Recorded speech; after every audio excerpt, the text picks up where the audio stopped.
तो दोस्तों आज हम राजस्थान सिटी के लिए 50 इंपॉर्टेंट प्रश्नों के बारे में बात करेंगे और ये सभी प्रश्न मोस्ट इंपॉर्टेंट सिलेक्टेड प्रश्न हैं और परीक्षा में आने लायक प्रश्न, इसलिए वीडियो में अंत तक बने रहे। तो चलो वीडियो को शुरू करते हैं।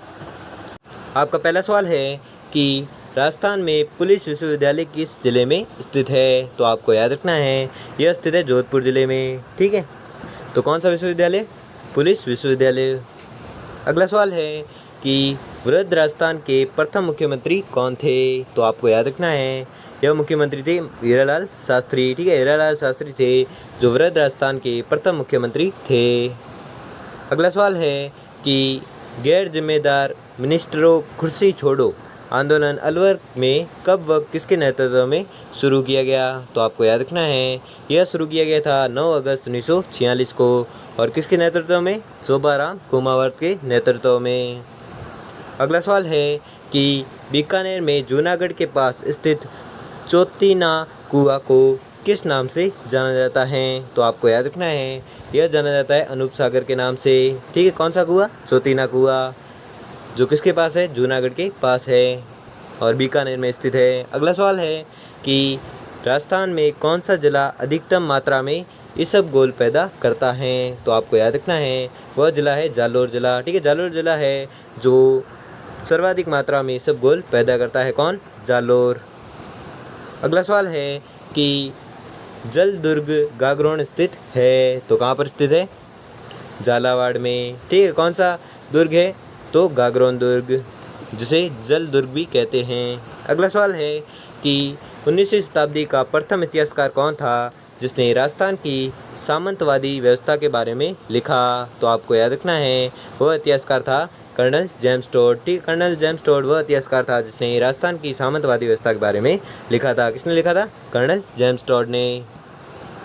अगला सवाल है कि पुष्कर झील के किनारे 52 घाट बने हुए हैं जिनमें सबसे बड़ा घाट गांधी घाट है और इसे किस नाम से जाना जाता है। तो आपको याद रखना है यह जाना जाता है जनाना महिला घाट। ठीक है, जनाना या महिला घाट के नाम से जाना जाता है।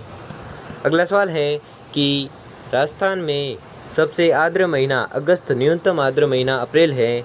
बताइए राजस्थान में मछली निषेध काल कब होता है। तो राजस्थान में मछली निषेध काल होता है 16 जून से 31 अगस्त तक। ठीक है, 16 जून से 31 अगस्त तक कौन सा काल होता है? मछली निषेध काल होता है।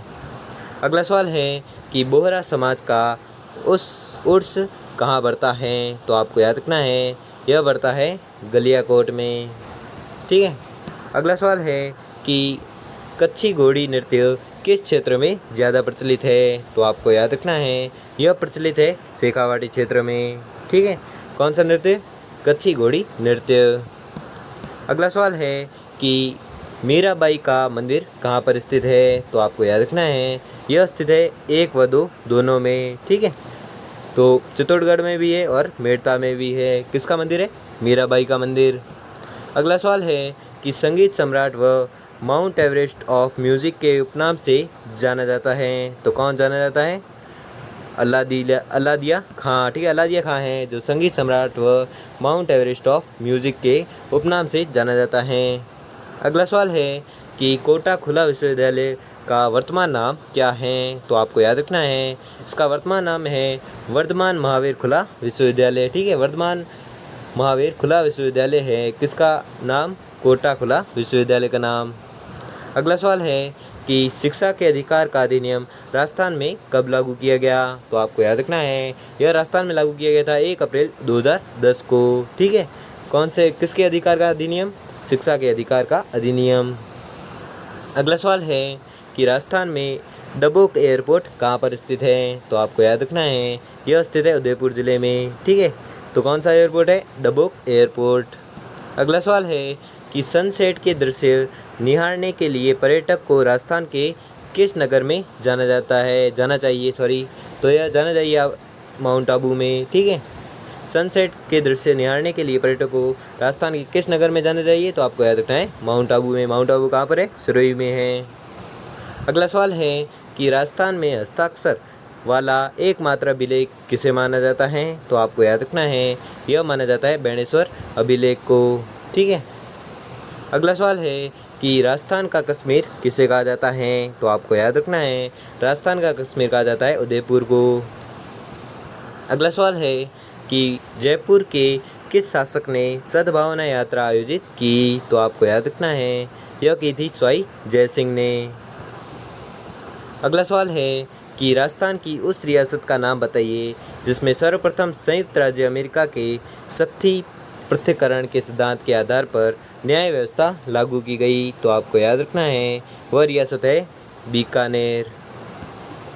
अगला सवाल है कि राजस्थान का पहला निर्यात प्रोत्साहन औद्योगिक पार्क कहाँ विकसित किया गया, तो आपको याद रखना है यह विकसित किया गया था सीतापुर, जो कहाँ पर है, जयपुर में। अगला सवाल है कि राजस्थान के भौगोलिक क्षेत्र को किस वर्ष राजस्थान का नाम दिया गया, तो आपको याद रखना है यह दिया गया था 26 जनवरी 1950 को। ठीक है, 26 जनवरी 1950 को राजस्थान नाम दिया गया। अगला सवाल है कि गरासिया जनजाति के लोग राजस्थान के किस इलाके में पाए जाते हैं, तो आपको याद रखना है यह पाए जाते हैं आबू रोड, जो कहाँ पर है, सिरोही में। कौन सी जनजाति, गरासिया जनजाति। अगला सवाल है कि शुष्क वन अनुसंधान संस्थान कहाँ पर स्थित है, तो आपको याद रखना है यह स्थित है जोधपुर जिले में। अगला सवाल है कि राज्य में भूमि एवं भवन कर कब समाप्त किया गया, तो आपको याद रखना है यह समाप्त किया गया था। इसका तो एग्जैक्ट उत्तर आप मेरे को पता नहीं है, इसलिए आप यह उत्तर कमेंट बॉक्स में बताएं। ठीक है, तो राज्य में भूमि एवं भवन कर कब समाप्त किया गया ये कमेंट में ज़रूर बताएं। ठीक है, अगला देखते हैं। अगला सवाल है कि राजस्थान से गुजरने वाली राष्ट्रीय राजमार्गों की संख्या कितनी है, तो आपको याद रखना है यह संख्या है 19। ठीक है, राष्ट्रीय राजमार्गों की संख्या कितनी है, 19, जो राजस्थान से गुजरते हैं। अगला सवाल है कि मारवाड़ सत्याग्रह दिवस कब मनाया जाता है, तो आपको याद रखना है यह मनाया जाता है 26 जुलाई 1952 को। ठीक है, कौन सा दिवस, मारवाड़ सत्याग्रह दिवस। अगला सवाल है कि राष्ट्रीय ऊंट अनुसंधान केंद्र कहाँ पर स्थित है, तो आपको याद रखना है यह स्थित है जोड़ बीज, जो कहाँ पर है, बीकानेर में। अगला सवाल है कि राजस्थान में पंचायत समिति का प्रधान अपना इस्तीफा किसे देता है, तो आपको याद रखना है यह देता है जिला प्रमुख को। ठीक है, अगला सवाल है कि माणिक्य लाल वर्मा आदिम जाति शोध संस्थान कहाँ पर स्थित है, तो आपको याद रखना है यह स्थित है उदयपुर में। ठीक है, कौन सा संस्थान, माणिक्य लाल वर्मा आदिम जाति शोध संस्थान कहाँ पर स्थित है, उदयपुर में। अगला सवाल है कि 2011 की जनगणना के अनुसार राजस्थान की जनसंख्या कितनी है, तो आपको याद रखना है राजस्थान की जनसंख्या है 6.86 करोड़ है। ठीक है, लगभग 6.86 करोड़ है, जिसमें 85 लिखा हुआ है, यानी कि जैसे कि 6.86 करोड़ के जो भी करीब आएगा वो इसका उत्तर हो जाएगा। तो कितनी जनसंख्या है, 6.85 करोड़ या 6.86 करोड़, जो भी आंसर हो।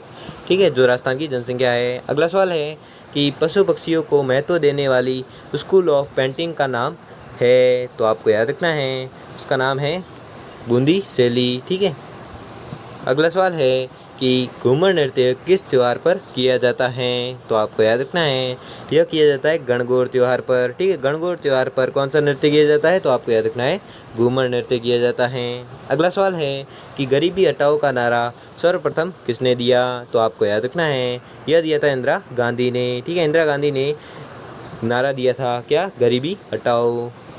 अगला सवाल है कि बैंक ऑफ राजस्थान का विलय किस बैंक में किया गया, तो आपको याद रखना है यह किया गया था आईसीआईसीआई बैंक में किया गया था।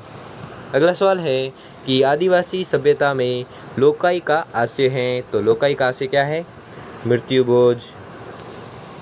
अगला सवाल है कि किस वृक्ष को थार का कल्प वृक्ष कहा जाता है, तो आपको याद रखना है थार का कल्प वृक्ष कहा जाता है खेजड़ी को।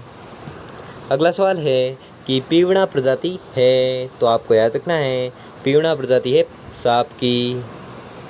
अगला सवाल है कि किस अभिलेख ने महाराणा कुंभा के लेखन पर प्रकाश डाला, तो आपको याद रखना है यह डाला था कुंभलगढ़ शिलालेख ने। ठीक है, कुंभलगढ़ शिलालेख ने महाराणा कुंभा के लेखन पर प्रकाश डाला था। अगला सवाल है कि धरती दोहरा रही गीत के रचयिता कौन थे, तो आपको याद रखना है यह रचयिता थे कन्हैयालाल सेठिया, जिन्होंने गीत लिखा था क्या, धरती दोहरा रही, या रचना की थी। अगला सवाल है कि कूचमादी आखर ग्रंथ के लेखक है, तो आपको याद रखना है यह लेखक है रामेश्वर दयाल श्रीमाली, जो कूचमादी आखर ग्रंथ के लेखक है। अगला सवाल है कि चीनी यात्री ह्वेनसांग ने बीनमाल को क्या नाम दिया, तो आपको याद रखना है बीनमाल को नाम दिया पोलो मिलो। अगला सवाल है कि 1809 में ईस्वी में मराठा सरदारों द्वारा किस झील का पुनरुद्धार करवाया गया, तो आपको याद रखना है यह करवाया गया था पुष्कर झील का। ठीक है, और कब कराया गया? 1809 में। और किसके द्वारा? तो मराठा सरदारों के द्वारा। अगला सवाल है कि राजस्थान का लोकवाद्य है, तो आपको याद रखना है लोकवाद्य है उपयुक्त सभी। मोरचंग, नगाड़ा, नौबत, ये तीनों ही हैं जो राजस्थान का लोकवाद्य है। अगला सवाल है कि कवि चंद्रवरदाई की रचना का नाम है, तो आपको याद रखना है रचना का नाम है पृथ्वीराज रासो। अगला सवाल है कि एक खेल जिसमें दो दल होते हैं, एक दल के खिलाड़ी किसी पेड़ का सहारा लेकर घोड़ी बनते हैं तथा दूसरे दल के खिलाड़ी उन पर चढ़ने का प्रयास करते हैं और इस खेल का नाम है, तो क्या नाम है? उत्तर भीखा मारी बारी। उत्तर भीखा मारी बारी इस खेल का नाम है। अगला सवाल है कि किस किले के लिए कहा गया है कि अन्य सब किले नंगे हैं जबकि यह बख्तरबंद हैं, तो आपको याद रखना है यह कहा गया है रणथंभौर किले के लिए। अगला सवाल है कि 84 खंभों की छतरी कहाँ पर स्थित है, तो आपको याद रखना है यह स्थित है बूंदी जिले में। ठीक है, बूंदी जिले में कौन सी छतरी स्थित है? तो 84 खंभों की छतरी स्थित है कहाँ पर? बूंदी जिले में। अगला सवाल है कि 1705 ईस्वी में गुरु गोविंद सिंह ने किस झील के पास गुरु ग्रंथ साहिब का पाठ करवाया, तो आपको याद रखना है यह पाठ करवाया पुष्कर झील के पास। ठीक है, तो दोस्तों आपको वीडियो कैसा लगा हमें कमेंट बॉक्स में कमेंट करके ज़रूर बताएं, और अगर आपको वीडियो अच्छा लगा हो तो वीडियो को लाइक और चैनल को सब्सक्राइब कर लीजिए। धन्यवाद।